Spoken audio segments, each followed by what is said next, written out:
ওমরের আদালতে ওমর নিজেই আসামি। আল্লাহু আকবার, জোরে কোন। ওমরের আদালতে ওমর কেমন করে নিজেই আসামি হয়ে গেলেন? অর্ধ পৃথিবীর বাদশাহ, রাতের বেলা ঘুমান না, সারা রাত মানুষের বেশ ধরে সাধারণ মানুষের বেশ ধরে মানুষের হালত তিনি জানেন। মানুষের ঘরে ঘরে যায় তিনি খবর লন। রাতের বেলা কার কি সমস্যা আছে উমর সেই খোঁজ খবর নেন। 10টা বছরের ভিতরে উমর রাতের বেলা একদিনও পিঠটা বিছানায় লাগান নাই। দুপুর বেলা 1টা ঘন্টা শুধু বিশ্রাম নিতেন। মদিনার আকাশে পিন পিন পিন পিন করে বৃষ্টি পড়ে, একটু শীত শীত ভাব, খুব মজার ঘুম। মদিনার সমস্ত মানুষ পাকপাকালি পর্যন্ত ঘুম নাই শুধু একজন মানুষের 2 চোখে, তিনি আর কেউ নন, তিনি হলেন অর্ধ পৃথিবীর বাদশাহ হযরত ওমর ফারুক রাদিয়াল্লাহু তাআলা আনহু। মদিনা শরীফ থেকে তিনি বের হয়ে গেছেন। মদিনা শরীফ থেকে তিনি বের হয়ে একটা বস্তির পাশ দিয়ে তিনি চলতেছেন একা একা, সঙ্গে তার কেউ নাই, খাদেমও নাই, আসলামও নাই। ওনার খাদেমের নাম ছিল আসলাম, যে খাদেম ছিল ওনার গোলাম। এই গোলামকে তিনি আজাদ করে দিয়েছিলেন। আসলাম তখন বলেছে, ওগো আমিরুল মুমিনিন, আপনি আজাদ করেন আর আজাদ না করেন আমি কিছু জানি না, তবে আমি আসলাম সারা জীবন আপনার খাদেম হয়ে থাকবো। আমি আজাদি কি জিনিস বুঝি না, তবে আপনার খেদমত আমি ছাড়বো না, এই দরবার ছাড়বো না। ওমর রাতের অন্ধকারে বের হয়েছেন, একটা এলাকার ভিতরে ঢুকলেন, দেখেন রাস্তার পাশে একটা কুঁড়ে ঘর। এই ঘরের ভিতরে মিটমিট করে একটা আলো জ্বলতেছে। ওমর আলোটা দেখে মনে মনে ভাবতেছেন, ঘটনা কি, এত রাতে এই ঘরে আলো জ্বলে কেন? মনে হয় খারাপ লোকের আড্ডা বসেছে। যায় একটু দেখি, ওমর সামনের দিকে আগাইতে লাগলেন। কাছাকাছি আইসা তিনি শুনেন, না, মন্দ লোকের কোনো আড্ডা নয়, ঘরের ভিতরে কিছু অবুঝ বাচ্চার কান্নার আওয়াজ শোনা যায়। হযরত ওমর কান্নার আওয়াজ শুনতে পেয়ে দরজার পাশে দাঁড়ায় ডাক দিয়ে বলতেছেন, ঘরে কে? একজন বিধবা মহিলা ডাক দিয়া কয়, কে আপনি, কি জানতে চান? ওমর তখন বলেন, ঘরে আলো জ্বলে কেন? এই শিশু বাচ্চারা কান্না করে কেন? এত রাতে ঘরে আলো জ্বলে, বাচ্চাগুলি কান্দে, কারণ কি একটু জানতে চাই। মহিলা তখন ডাক দিয়া বলতেছে, কে গো, তুমি জানি না? আমি একজন মুসাফির। মহিলা কই, মুসাফির? তুমি তোমার রাস্তার পথ ধরে চলে যাও, আমাকে তুমি প্রশ্ন করে আমার মনের ব্যথা বাড়ায়ও না, আমাকে তুমি আর কাঁদায়ও না, প্রশ্ন করে আমার যন্ত্রণা বাড়ায়ও না, তুমি তোমার পথে চলে যাও। হযরত ওমর তখন বলতেছেন, না না গো মা, একটু জানতে চাই, আমি একজন মুসাফির, কোনো ভয় নাই, ক্ষতি হবে না, আমি একটু চেষ্টা করব তোমার উপকার করা যায় কিনা। কারণ কি, কেন বাচ্চাগুলি কান্দে আর কেন ঘরের মধ্যে আলো জ্বলে? মহিলা তখন বলতেছে, মুসাফির, এই ঘরটা হলো একজন 3টা এতিম বাচ্চা আমার কাছে আমানত।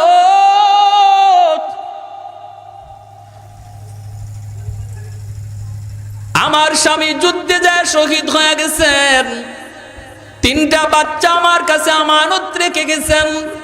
আমি একজন মহিলা মানুষ, আমি কেমন করে কোথায় গিয়া কাজ করব, কোথায় গিয়া কাজ করে আমি তাদের জন্য খানা সংগ্রহ করব? আমি তো একজন মহিলা মানুষ, আবার বাচ্চাগুলিও আমার বড় হয় নাই যে তারা কাজকর্ম করবে। আজকে 3 দিন হয়ে যায়, আমার চুলায় আগুন জ্বলে না, ঘরে কোনো খানা নাই। শহীদের বাচ্চাগুলি কান্না করে করে তারা অস্থির হয়ে গেছে। সন্ধ্যার সময় আমার একটা দুধের বাচ্চা বেহুশ হয়ে গেছে ক্ষুধার যন্ত্রণায়। আর আমার কাছে শুধু বলতেছে আমার বাকি দুইটা বাচ্চা, কয় মা গো কলিজা ফেটে যায় গো মা, ও মা একটু খানার ব্যবস্থা করো না গো মা। আমি তখন তাদেরকে বুঝ দেওয়ার জন্য চুলায় একটা খালি পাতিলের মধ্যে পানি গরম কইরা বুঝ দিতেছি বাবা একটু ঘুমাও, এই যে মা তোমাদের জন্য পাক করতেছি রে বাজার, পাক হয়ে গেলে পরে তোমাদের খানার ব্যবস্থা হয়ে যাবে। ও মুসাফির, তুমি যে আগুন দেখেছো, চুলার মধ্যে আগুন জ্বলে, এটা একটা ধোঁকা। আমি শহীদের 3টা বাচ্চার সাথে ধোঁকা দিতেছি, কারণ আমার এছাড়া আর কোনো উপায় ছিল না। কিছুক্ষণ ঘুমানোর পর ক্ষুধার যন্ত্রণায় 3টা বাচ্চা উঠে গেছে। উইটা তারা বলতেছে মা গো এখনো বুঝি তোমার রান্না হয় নাই, মা আমাদের কলিজা চিবাইতেছে, আর কত ঘুমা একটু দাও না। ও মুসাফির শোনো, তোমাকে সাক্ষী রেখে বলতেছি, মদিনার খলিফা হযরত ওমর ফারুক, তিনি মদিনার খলিফা আমিরুল মুমিনিন, অথচ শহীদের 3টা বাচ্চা আজকে 3 দিন যাবত খানা খায় না। খলিফার খবর নাই, তিনি খবর নেনও না। তোমাকে সাক্ষী রেখে আমি বললাম, আমার একটা বাচ্চার যদি কোনো ক্ষতি হয়, কিয়ামতের ময়দানে আমি উমরের গলায় গামছা লাগাইয়া আল্লাহর দরবারে হাজির করব। আমি উমরকে আল্লাহর আদালতে আসামি বানাবো, গলার মধ্যে গামছা লাগাই আল্লাহর দরবারে হাজির করব। এই কথা শোনা মাত্রই হযরত উমর আর দাঁড়ানো অবস্থায় নাই, পশমগুলা দাঁড়ায় গেছে, শরীরে কাঁপুনি শুরু হয়ে গেছে। হযরত উমর নিজের পরিচয় দেন না, পরিচয় না দিয়া দরজার বাহিনী শরীর কাঁপতেছে ভয়ে, চোখ দিয়ে দরদর করে উমরের পানি পড়তেছে। উমর কান্দেন আর বলেন মা গো, ও মা তুমিও তো একটু খবর দিতে পারতা, কারণ তিনি তো খলিফাতুল মুসলিমিন, কত ব্যস্ততা থাকে গো মা, একটু খবর তুমিও তো তারে দিতে পারো, দিলে তো উনি হয়তো ব্যবস্থা করত। মহিলায় তখন কয় মুসাফির, জানি না তুমি কোরআন হাদিসের কদ্দুর জ্ঞান রাখো, তুমি কি আমার নবীর হাদিস জানো না? আমার নবী বলেছেন খলিফার দায়িত্ব হলো তার প্রজার খবর নেয়া, বাদশার দায়িত্ব হলো তার জনগণের খবর নেয়া। আমার নবী এই কথা বলেন নাই জনগণ বাদশারে খবর দেওয়া, এই কথা আমার নবী বলেন নাই। তুমি কি হাদিস জানো না? উমরের আসমান ভেঙ্গে যেন মাথায় পড়ল, হায় মহিলা তো নবীর হাদিসও অনেক জানে। কাপ শুরু হয়ে গেল, অর্ধ পৃথিবীর বাদশা উমর দৌড় শুরু করে দিলেন, মদিনার দিকে দৌড়। রাত গভীর, সবাই ঘুমায় রইছে। বাইতুল মালের সামনে এসেই ওমর ডাক শুরু করে দিলেন, তোরা কে কোথায় আছো রে, কে কোথায়? তাড়াতাড়ি করে তোরা বাইতুল মালের চাবিটা তালাটা খুল। দৌড়ায়া খাদেম খুদ্দাম বের হয়ে গেল, এত রাত্রে খলিফার আওয়াজ, দৌড়ায় বের হয়ে গেল, নি বলতেছেন বাইতুল মালের তালা খুলো, তালা খুলো। চাবি দিয়া তালা খোলার পর উমর ভিতরে ঢুকলেন, দর দর করে পানি পড়তেছে, দাড়ি ভিজা ভিজা, জমিনে পানি পড়ে। কর্মচারী সহ ম্যানেজার সবাই অবাক হয়ে বলতেছে খলিফাতুল মুসলিমিন ঘটনা কি একটু বলেন। হযরত উমর বলতেছেন, আমারে তোমরা কথা কয়ও না, সময় তোমরা নষ্ট করায়ও না গো, তাড়াতাড়ি করে একটা আটার বস্তা আমি উমরের মাথায় তুইলা দাও, একটা আটার বস্তা আমি উমরের মাথায় তুইলা দাও। খাদেম কয় হুজুর আমি মাথায় নেই। উমর বলে রাখ, মাথায় নিবি না, কিয়ামতের ময়দানে উমরের গলায় যখন রশি লাগবে কেউ সামনে আইবা না, সেদিন উমরের উপকারের জন্য কেউ সামনে আসবা না। অতএব আটার বস্তা কেউ মাথায় নিও না, আমি উমরের মাথায় উঠাও। আসলাম দৌড়ে আসছে, হুজুর একটু কন। হুজুর বলতেছে তাড়াতাড়ি করে আসলাম, তুই কিছু গোশত আর কিছু রুটি নিয়ে আমার পিছনে পিছনে দৌড়া রে, আর আটার বস্তাটা আমার মাথায় উঠায় দে। খলিফাতুল মুসলিমিন, অর্ধ পৃথিবীর বাদশাহ উমর আটার বস্তা মাথায় লইয়া মদিনা থেকে কুলির মতো দৌড় শুরু করলেন। পিছনে পিছনে আসলাম দৌড়ায়। এ শাসক গোষ্ঠী বলেন আর প্রশাসন বলেন আর দায়িত্বশীল বলেন, যে যেখানে যেই পদে দায়িত্বশীল, ভালো করে ইয়াদ রাখো, দায়িত্ব পালন করার শিক্ষা গেছেন অর্ধ পৃথিবীর বাদশা উমর। কিভাবে নিজের দায়িত্ব পালন করতে হয়, যদি এইভাবে দায়িত্বশীল তাদের দায়িত্বকে আমানত জানতো, তাহলে দেশের অবস্থা, বিশ্বের অবস্থা, সমাজের অবস্থা এত খারাপ হইতো না। ঠিক কিনা জোরে কর ভাইয়েরা বন্ধুরা। ওমর দৌড়তে দৌড়তে ওই জায়গায় দরজার সামনে যায় হাজির, ডাক দিয়ে বলতেছেন, মা গো, ও মা, মা তুমি দরজাটা একটু খোলো, তুমি একটু পর্দার আড়ালে থাকো, আমি কিছু আটা নিয়ে আসছি, কিছু খাবারের ব্যবস্থা করেছি। হযরত ওমর তিনি যা বলতেছেন, আসলাম রে, ও আসলাম, তাড়াতাড়ি করে তুই গোশতটা বের কর, গোশতটা বের করে নগদ নগদ রুটিটা দি, আর আমি চুলায় আগুন জ্বালাই, আমি চুলায় আগুন জ্বালাই, তুমি কাইগুলি মাখাও। হযরত ওমর জীবনে কোনো দিন এইভাবে চুলায় আগুন জ্বালান নাই। চুলায় আগুন জ্বালাইতে যায় কয়বার আগুন নিবে, কয়বার জ্বলে, ধোঁয়াগুলি তার দাড়ির ভিতরে ঢুকে, চোখগুলি লাল হয়ে যায়, তবুই কষ্ট করতেছেন, চোখের পানি জড়াইতেছেন, আর বলেন, মালিক তুমি দেখতেছো গো মালিক, ও মালিক এতটুকু কষ্ট নয়, আমি ওমর গলা থেকে রশি ছাড়ানোর জন্য আরো কষ্ট করতে রাজি। যেরকম সুবহানাল্লাহ। হাসরের মাঠে তোমার আদালতের আসামি হওয়া থেকে বাঁচার জন্য আরো যদি কষ্ট, আরো যদি পরীক্ষা নিতে হয়, আল্লাহ আমি দিতে রাজি। হযরত ওমর আগুন জ্বালাইলেন, তারপরে তিনি গোশতটা দিলেন। বাচ্চাগুলি হাসতেছে, আনন্দ পাইতেছে, অন্ধকারে কিছু কিছু দেখতেছে চেহারাটা, মুসাফিরের চেহারাটা কিছু কিছু দেখতেছে ঝাপসা ঝাপসা। মহিলা তিনিও বলতেছে, বাবারা, বাচ্চারা বলতেছে, মা গো, মনে হয় তিনি বহুত বড় একজন মহামানব। মায় কয়, বাবা, শুধু মানব নয়, তোমাদের কান্নার কারণে মনে হয় আল্লাহ ফেরেশতা পাঠায়া দিছে। অবুঝ শিশু বাচ্চাগুলির কান্না, এই কান্নার কারণে মালিক মনে হয় ফেরেশতা পাঠায়া দিছে। ওমর খানা দানার ব্যবস্থা করায় তিনি বলতেছেন, মা, বাকিরে একটা আটার বস্তা রেখে গেলাম, রুটিটা ওদেরকে খাওয়াও, বাকি আটাগুলিও তুমি ভিতরে নিয়ে নিও। এই বইলা হযরত ওমর তিনি ঘর থেকে বের হলেন, আসলামও বের হলো। ভাইরা বন্ধুরা, পূর্ব আকাশে ফর্সা হয়ে যাচ্ছে, সুবে সাদিক, ফজরের আজান হয়ে যাবে। ওই অবস্থায় ওমর দরজার ঘরের কোনায় আয়েশা তিনি দাঁড়ায় গেলেন। আসলাম বলতেছে, ওগো আমিরুল মুমিনিন, দাঁড়াইলেন কেন গো? তিনি, আপনি তো মদিনার মসজিদের ইমাম, একটু পরেই ফজরের আজান হবে, মদিনার মসজিদের মানুষজন আপনার ইমামতির অপেক্ষা করবে, কেন দাঁড়ালেন? তাড়াতাড়ি চলুন। ওমর তখন কাঁদেন আর বলে, আসলাম, এই জায়গাটায় দাঁড়ায় দাঁড়ায় আমি শহীদের 3টা বাচ্চার কান্নার আওয়াজ শুনেছিলাম। এখন আমার মন বলে, এখানে দাঁড়ায় দাঁড়ায় আমি বাচ্চাগুলির একটু হাসি আনন্দ শুনব।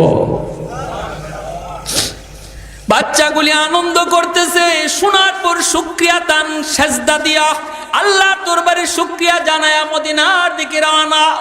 মসজিদে নববীতে আযান হয়ে গেল, ইমামতি করলেন ওমর। নামাজ পড়ানোর পরে বলতেছেন, ইয়া আইয়ুহাল মুসাল্লুন, হে মুসল্লিরা, তোমরা যার যার জায়গায় বসা থাকো। ইন্দানা হাদ, আমাদের সামনে একটা বিচার আছে, বিচার। কেউ জায়গা থেকে উঠবা না, জঘন্য থেকে জঘন্যতম একজন অপরাধীর বিচার হবে আজকে মসজিদে নববীতে। কেউ তোমরা জায়গা থেকে উঠবা না, যার যার জায়গায় বসা থাকো। এলানটা শোনা মাত্রই মুসল্লিরা যার যার জায়গায় বসা রইলেন। সবাই মনে মনে ভাবতেছেন, খলিফাতুল মুসলিমিন তিনি তো রাতের অন্ধকারে রাস্তায় রাস্তায় তিনি ঘুরেন, তিনি তো পাড়ায় পাড়ায় মহল্লায় মহল্লায় ঘুরেন, না জানি কোথায় কি অন্যায় দেখেছেন, কোথায় কি অন্যায় জানি দেখেছেন। বিচার হবে কঠিন, বিচার কেউ নড়ে না চড়ে না। ওই অবস্থায় হযরত ওমর নামাজটা পড়ায় তিনি মিম্বরে বসে গেলেন। বৈশায় তিনি পুলিশকে আদেশ করলেন, যাও অমুক বস্তিতে যাও, রাস্তার কিনারা একটা বাড়ি, রাস্তার কিনারা একটা ঘর, ভাঙ্গাচোরা ঘর, ওই ঘরে যায় দেখবা একজন বিধবা মহিলা, সাথে আছে তার 3টা বাচ্চা। ওই মহিলাকে ধরে মদিনায় নিয়ে আসো, বাচ্চাগুলি সহ তুমি মদিনার মসজিদে নিয়ে আসো। যদি সে আসতে না চায়, পুলিশকে বলতেছেন জোর করে তারে নিয়ে আসবা, আমি ওমরের ওয়ার্ডার। পুলিশরা সবাই অবাক, মসজিদে নববীর মুসল্লিরা অবাক, না জানি ওই মহিলা কি অন্যায় করেছে, না জানি ওই মহিলা কত বড় অন্যায় করেছে। পুলিশ দলে বলে রওনা দিয়া দিছে, ক্ষিপ্র বেগে ওই বস্তিতে যায় হাজির। ঘর পেয়ে গেল, মহিলাকে ডাক দিয়া বলতেছে, আমিরুল মুমিনিন খলিফাতুল মুসলিমিন উমরের ওয়ার্ডার, আপনাকে মদিনায় যেতে হবে, আপনার বিরুদ্ধে উমরের আদালতে বিচার। মহিলা যেন আসমান ভেঙে পড়ল, ভয়ে মহিলা কাঁপতেছে, হায়রে কি আবার ঘটে গেল। গত রাত আমি একজন মুসাফিরকে বলেছিলাম উমরের গলায় গামছা লাগাইব আল্লাহর আদালতে, মনে হয় এই মুসাফির উমরকে যায় বইলা দিছে, না জানি আমার কি বিচার হয়। মহিলার চোখ দিয়া পানি চলে আসলো, ভয়ে কাঁপতেছে, বাচ্চাগুলি মারে জড়ায় ধরছে। মা কাঁদো কেন? মা কই, বাবা জানি না তোমাদের তকদিরে কি আছে বাবা, জানি না উমরের আদালতে কি বিচার হয় রে বাবা। যদি আমরা না যাই আমাদেরকে নাকি জোর করে নিয়ে যাবে, তাহলে মামলা বড় জটিল। চলো বাদাম চলো, কয়া দুধের বাচ্চাটারে মা কুলে নিয়া, আর বাকি 2টা বাচ্চারে 2 হাতের মধ্যে 2টা মা রওনা দিছে। আর আল্লাহর কাছে চোখের পানি জড়ায় কান্দে, মালিক মালিক তোমার কাছে মাপ চাই, জানি না কোন অন্যায় হয়ে গেছে, আজকে ওমরের ক্রোধ থেকে আমারে বাঁচাইও। যায় আর চোখের পানি ধরে কান্দে, ও মালিক ওমরের আদালতে আজকে বাঁচাইও, ইজ্জত লয়ে যেন ফিরে আসতে পারি মালিক, তুমি সব পারো সব পারো। মহিলা যাইতেছে মসজিদে নববীতে, সবাই যার যার জায়গায় বসা, হযরত ওমর মিম্বরের মধ্যে বসা। মহিলাকে আসামি বানায় যখন মসজিদে নববীর দরজার সামনে হাজির করা হয়, মহিলা ভিতরে ঢুকবে, হযরত ওমর বলতেছেন মাঝখান দিয়া রাস্তা করে দাও। সাথে সাথে মাঝখানের মুসল্লিরা সরে গেলি, মহিলার হাত পা গুলা কাঁপতেছে। হঠাৎ করে মহিলা নজর কইরা দেখে মিম্বরের মধ্যে যেই মানুষটা বসা দেখা যায়, ইনি তো উমর হবেন, চেহারাটা গত রাত্রের মুসাফিরের মতো।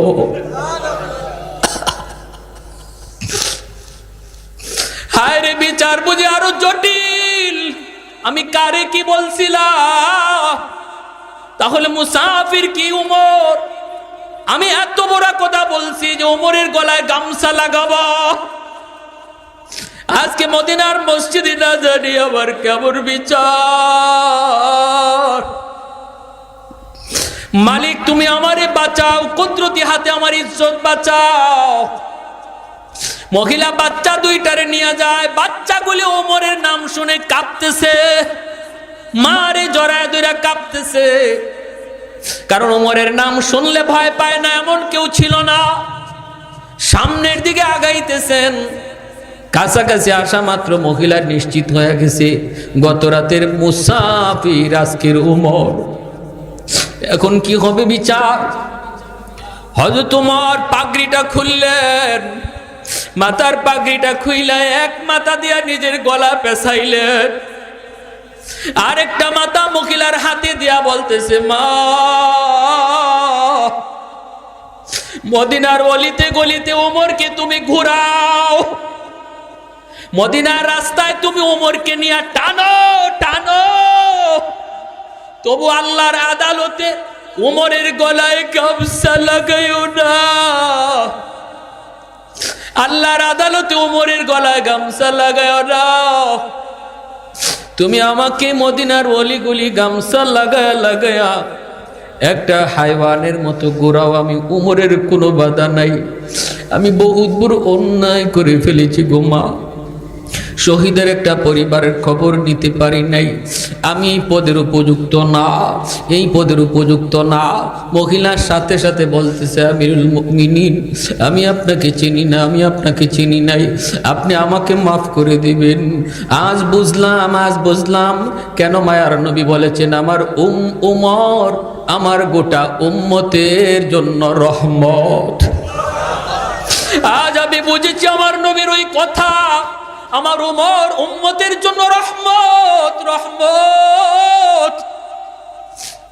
আপনি আমাকে মাফ করে দিয়েন, আপনার উপরে আমার কোনো অভিযোগ নাই, কোনো অভিযোগ নাই। এই কথা বলতে উমর চোখের পানি মুছে আর মিম্বরে দাঁড়ায় বলতেছে, মুসল্লিয়ানে কেরাম শোনো রে, রাজত্ব পরিচালনা করার মতো যোগ্যতা উমরের নাই, আমি এই রাজত্ব আর চালাইতে চাই না, আর গলায় গামছা লাগাইতে চাই না। তোমরা যারে খুশি বাদশা বানাও, যারে খুশি খলিফা বানাও, আমি উমর এই মুহূর্তে খলিফাতুল মুসলিমিন থেকে ইস্তেফা দিলাম। সাথে সাথে একজন দাঁড়ায় গেল, দাঁড়ায় বলতেছে, আমিরুল মুমিনিন ইস্তেফা দেওয়ার প্রয়োজন নাই, আপনি আপনার দায়িত্বে থাকেন, যতদিন পর্যন্ত আপনি কোরআন হাদিস মোতাবেক আমার নবীর আদর্শ মোতাবেক দেশ পরিচালনা করবেন, আপনার পাশে আমি থাকব, আপনার পাশে আমরা থাকব। আর যেদিন থেকে আপনি এক চুল পরিমাণ আমার নবীর আদর্শ থেকে সরে যাবেন, ওই দিন আমি এই তলোয়ার দিয়া আপনাকে সোজা কইরা দিব। সাথে সাথে উমর বলেন, আলহামদুলিল্লাহ, এমন যদি মানুষ থাকে তাহলে উমর রাজত্ব চালাইতে একটু সাহস পাবে। জোরে কোন সুবহানাল্লাহ। ফারুক তেরা নাম সে ইসলাম রহেগা, ফারুক তেরা নাম সে ইসলাম রহেগা, दुनिया की अदालत में तेरा नाम रहेगा, दुनिया की अदालत में तेरा नाम रहेगा, सिद्दीक तेरा नाम से इस्लाम रहेगा, दुनिया की सदाकत में तेरा नाम रहेगा, उस्मान तेरा नाम से इस्लाम रहेगा, दुनिया की सखावत में तेरा नाम रहेगा, हैदर तेरा नाम से इस्लाम रहेगा, दुनिया की शजाअत में तेरा नाम रहेगा, दुनिया की शजाअत में तेरा नाम रहेगा। একটু জোরে সুরে বলি আল্লাহু আকবার, আর একটু জোরে আল্লাহু আকবার। এজন্য আল্লাহ পাক রব্বুল আলামিন কয়, প্রত্যেকেই তোমরা দায়িত্বশীল, দায়িত্ব জিনিসটা অনেক বড় অনেক বড়। এই দায়িত্বের ব্যাপারে আল্লাহর কাছে সবাইকে জবাব দেওয়া লাগবে। দায়িত্ব ছোট হোক বড় হোক, সকল দায়িত্বের ব্যাপারে আল্লাহর কাছে জবাব দেওয়া লাগবে, ঠিক কিনা? আলা কুল্লুকুম রাইন ওয়া কুল্লুকুম মাসউলুন আন রাইয়াতিহি। ভাইরা বন্ধুরা, এজন্য ওয়ার্ডটা হলো মেম্বারের কাছে আমানত, ইউনিয়নটা হলো চেয়ারম্যানের কাছে আমানত, এমপির আসনটা হলো এমপির কাছে আমানত, ডিপার্টমেন্ট হলো মন্ত্রীর কাছে আমানত, দেশটা হলো প্রধানমন্ত্রীর কাছে আমানত। আওয়াজ দিয়ে বলেন ঠিক কিনা? মাদ্রাসা হলো মুহতামিমের কাছে আমানত, ছাত্রগুলি হলো উস্তাদের কাছে আমানত, মুরিদগুলি হলো পীরের কাছে আমানত। এমনি ভাবে আমার আপনার সন্তানগুলি বাপ মার কাছে বহুত বড় আমানত। যদি এই আমানতে খেয়ানত করো আল্লাহর গোলাম, হাসরের মাঠে এই সন্তান মা বাবাকে আসামি বানায় দিবে। যেই সন্তানের ব্যাপারে বাপ মা এই আমানতদারি রক্ষা করেছে, হাসরের মাঠে আল্লাহ পাক ওই বাপ মারে ডাক দিবে, কোথায় হাফেজে কোরআনের বাবা? আজকে সালেহ আহমদ তাকরিম সারা বিশ্ব জুড়ে কোরআনের প্রতিযোগিতায় 3 নাম্বার হইয়া বাংলাদেশের সুনাম বয়ে এনেছে, বাংলাদেশের ইজ্জত বাড়াইছে, বাংলাদেশের নাম বিশ্বে পরিচিত করেছে। ঠিক কিনা জুড়ে বলেন? আজকে বাংলার মুসলমানের ইজ্জত, বাংলার মাদ্রাসাগুলির সুনাম সালেহ আহমদ তাকরিমের মতো সন্তান মাদ্রাসায় জন্ম দেয়, শিক্ষা দেয়। ঠিক কিনা? ভাইরা বন্ধুরা, কিয়ামতের ময়দানে এমন হাফেজে কোরআনের বাপ মারে আল্লাহ ডাক দিবে, কোথায় তাকরিমের বাপ মা? কোথায় আব্দুর রহিমের বাপ মা? কোথায় আব্দুল করিমের বাপ মা? কোথায় তোমরা আসো? অথচ নবীর বাপ মারে আল্লাহ ডাক দিবে না, ওলির বাপ মারে আল্লাহ ডাক দিবে না। আল্লাহ ডাক দিবে কোথায় হাফেজে কোরআনের বাপ মা? কোথায় আলেমের বাপ মা? সমাজ চলতেছিল একদিকে, সমাজ বলছিল ডাক্তার বানাও, সমাজ বলছিল ইঞ্জিনিয়ার বানাও, সমাজ বলছিল তারে প্রফেসর বানাও, সবাই চলছে একদিকে, কিন্তু তোমরা বাপ মা ভিন্ন লাইনে চলছো। আমি আল্লাহরে খুশি করার জন্য কোথায় আজ আসো? আমি আল্লাহ নিজের হাতে পাগড়ি পরাবো। মান করা আল কুরআন ওয়া আমিলা বিমা ফিহি উলবিসা ওয়ালিদাহু তাজান ইয়াউমাল কিয়ামা। ওই পাগড়ি নবীর বাপ মারে পরাবে না, কোন ওলির বাপ মারে আল্লাহ পরাবে না, কিন্তু একজন হাফেজে কোরআনের বাপ মা, ওই সন্তান যেই সন্তানের ব্যাপারে বাপ মা আমানতদারি রক্ষা করেছে, ওই বাপ মারে আল্লাহ নিজের হাতে হাসরের মাঠে পাগড়ি পরাবে। দাউহু আহসানু মিন দাউইশ শামস। যেই পাগড়ি আর মুকুটের পাওয়ার নবী বলে সূর্যের চেয়েও বেশি পাওয়ারফুল হবে। ভাইরা বন্ধুরা, এজন্য যারা এই মাদ্রাসায় সন্তান দিয়েছো, বাপ মা ঠকেন নাই। বাবা মা যারা সন্তান মাদ্রাসায় দিছো, ঠগেন নাই, বরং জিতছেন। ঠিক কিনা? আর একটু জোরে বলেন ঠিক কিনা?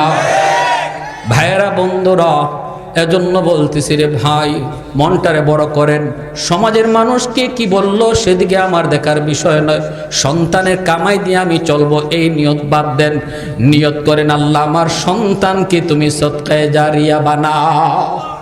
আমার মৃত্যুর পর যেন আমার জানাজা পড়ায়, আমার মৃত্যুর পর যেন সন্তান আমারে গোসল দেয়, আমার মৃত্যুর পর যেন আমার সন্তান ইয়াসিন কবরের পাশে পড়ে। জানাজার নামাজ ইমাম সাহেব পড়াইলে চোখ দিয়া পানি আসবে না, মাদ্রাসার উস্তাদ পড়াইলে চোখ দিয়া পানি আসবে না। সন্তান বাবার জানাজার পাশে দাঁড়াইয়া যখন কইবু মালিক, সাথে সাথে দর দর করে চোখ দিয়ে পানি চলে আসবে। কত বাচ্চা কোরআনের সবক নেওয়ার সময় হাউমাউ করে কান্দে আর কই, হুজুর আজকে আমার আব্বা দুনিয়ায় না।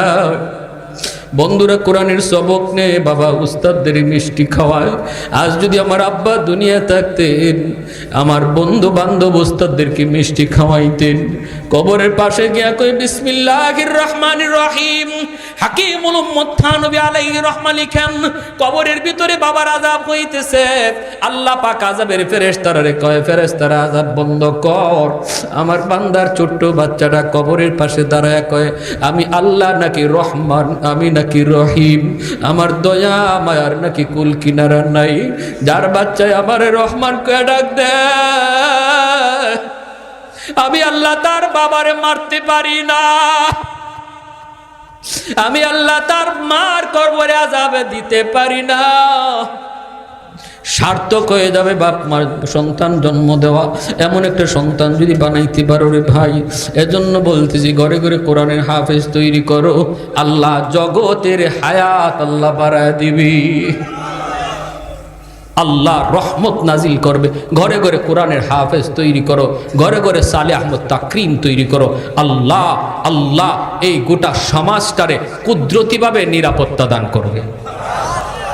কোরআনের হাফেজের ইজ্জত হবে, আলেমের ইজ্জত হবে, কুদরতিভাবে আল্লাহ নিরাপত্তার বেষ্টনী দিয়া রাখবে। কোরআন মা হুয়া শিফাউ ওয়া রাহমা। আল্লাহ বলেন কোরআন জগতের জন্য রহমত। যেই সমাজে কোরআনের দাম আছে, যেই সমাজে মাদ্রাসার সুনাম আছে, যেই সমাজের মানুষ মাদ্রাসারে কদর করে, মাদ্রাসার ছাত্র উস্তাদকে মহব্বত করে, শ্রদ্ধা করে, আল্লাহ রাব্বুল আলামিন বলেন ওই সমাজে আমি আল্লাহ গজব দূর রাখি, রহমত নাজিল করি। আলহামদুলিল্লাহিল্লাযী হাদানা লিহাযা ওয়া মা কুন্না লিনাহতাদিয়া লাউলা আন হাদানাল্লাহ লাকাদ জাআত রাসূলু রাব্বিনা বিল হক রব্বানা যালামনা আনফুসানা ওয়া ইল্লাম তাগফির লানা ওয়া তারহামনা লানাকুনান্না মিনাল খাসিরিন রব্বিরহামহুমা কামা রাব্বায়ানি সগীরা রব্বিরহামহুমা কামা রাব্বায়ানা সগীরা। রব্বুল আলামিন, আয় আল্লাহ কুদরতি নজরে একটু তুমি তাকায় দেখো। আয় আল্লাহ, গরমের ভিতরে তোমার বান্দারা বসে বসে তোমার কথা, তোমার হাবিবের কথা, কোরআনের কথা, হাদিসের কথা কেমনে শুনতেছে গো আল্লাহ। আল্লাহ কষ্ট হইতেছে, ঘরে পর গেলে পরে ফ্যানের বাতাস পাবে। আয় আল্লাহ, ফ্যান ছাড়া গরমের মধ্যে বসা শুধু তোমাকে রাজি করার জন্য, শুধুমাত্র তুমি মাওলাকে রাজি করার জন্য, দুনিয়ার কোনো কিছু পাওয়ার জন্য না। আল্লাহ, আমাদের এই বসার উপর তুমি রাজি হয়ে যাও। আল্লাহ, আমাদের এই আশা বসা তোমার কোরআন হাদিসের কথা শোনাকে নাজাতের উসিলা বানায় দাও। মাওলা, জানি না কার জানি আমার মতো দুঃখিনী মা দুনিয়ায় নাই। যার মা নাই সে জানে মা কত বড় নিয়ামত, যার বাবা নাই সে জানে বাবা কত বড় দৌলত। যার বাবা আছে ঘরে গিয়ে আব্বা কয়া ডাক দেয়, যার মা আছে ঘরে গিয়ে আম্মা কয়া ডাক দেয়। আমার মতো যার মা নাই, আজকে মাসকে মাস বছরকে বছর আম্মা কয়া ডাক দিতে পারি না। আয় আল্লাহ, যে মা 10 মাস 10 দিন পেটে রাখলো, আয় আল্লাহ প্রসাব করেছি, বিছানা বিছায় দিছি, মা বিজা বিছানায় শুইয়া আমাকে বুকের উপর রাইকা সারাটা রাত কাটায় দিছে। আয় আল্লাহ, ঘর থেকে বের হয়ে গেছি, গুসা করে সবাই ঘুমায় পড়ছে, দুঃখিনী মা ঘুমায় না। দরজার পাশে দাঁড়ায় দাঁড়ায় গভীর রাত পর্যন্ত আমার অপেক্ষা করছে। আল্লাহ, ওয়াজ শেষ করে গভীর রাতে বাড়িতে যায় পৌঁছতাম, দেখতাম মা তখনও সজাগ। আয় আল্লাহ, রাস্তায় কতবার মার ফোন আসতো। আয় আল্লাহ, এখন আর কেউ ফোন দেয় না। মার রুমে যায় আর বাতি জ্বলতে দেখি না। সন্তান ডাক দিয়ে কই, মাগো তুমি এখনো বুঝি ঘুমাও নাই? মায় কয়, বাজান তোমারে বাহিরে রাইখে আমি মা কেমনে ঘুমাই রে বাজান।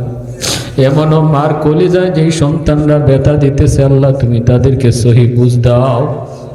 এমনও বাবার কলি যায় যেই সন্তান ব্যথা দেয়, আল্লাহ তুমি বুঝ দাও। অনেক বাপ মা চোখের পানি জড়ায় কান্দে সন্তানের কষ্টে। আল্লাহ, ওই সন্তানের দুনিয়াও বরবাদ, আখিরাতও বরবাদ, সেটা সে বুঝে না। আল্লাহ তুমি তারে সেই সহি বুঝটা দিয়ে দাও। সন্তানগুলিকে কোরআনের হাফেজ বানাও, আলেমে দিন বানাও। বহু বাপ মা বড় আশা করে সন্তান মাদ্রাসায় দিছে তোমার কোরআনকে সিনায় নেওয়ার জন্য। আল্লাহ, বাহাদুরি কইরে কোরআন সিনায় নেওয়া যায় না। তোমার রহমত ছাড়া তোমার কালাম সিনায় নেওয়া যায় না। আল্লাহ, যেই বাচ্চারা মার কুলি ঘুমাইতো, বাবার তুলায় তুলায় বাবার খানা খাইতো,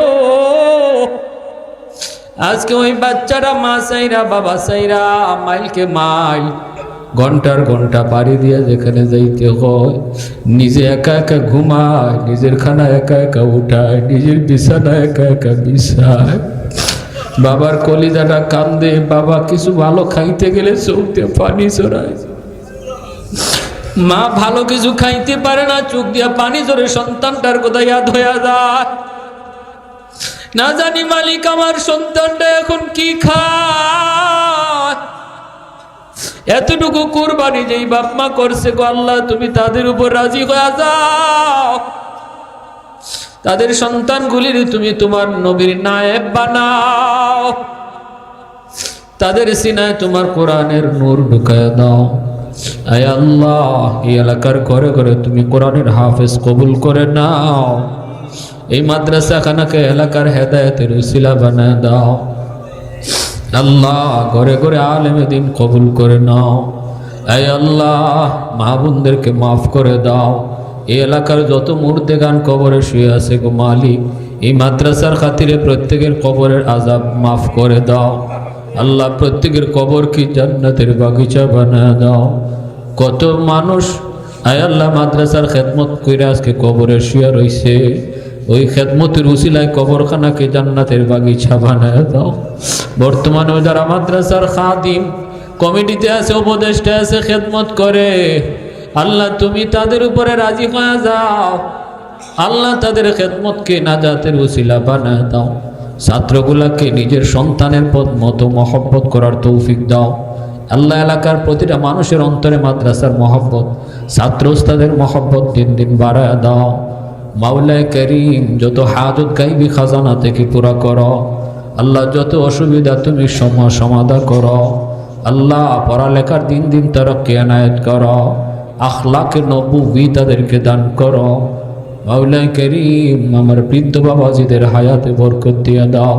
আমার যুবক ভাইদেরকে পাক্কা দিনদার বানাও আল্লাহ। যুবক ভাইদেরকে মসজিদমুখী বানাও আল্লাহ। যুবকদেরকে ইসলামের সৈনিক হিসেবে কবুল করে নাও।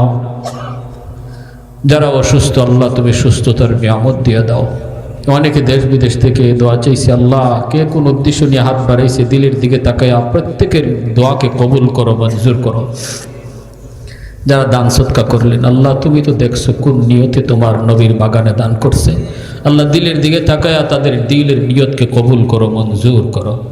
সাল্লাল্লাহু তাআলা আলা খাইরি খালকিহি মুহাম্মদ ওয়া আলা আলিহি ওয়া আসহাবিহি আজমাইন আমিন বিরহমাতিকা ইয়া আরহামার রাহিমিন।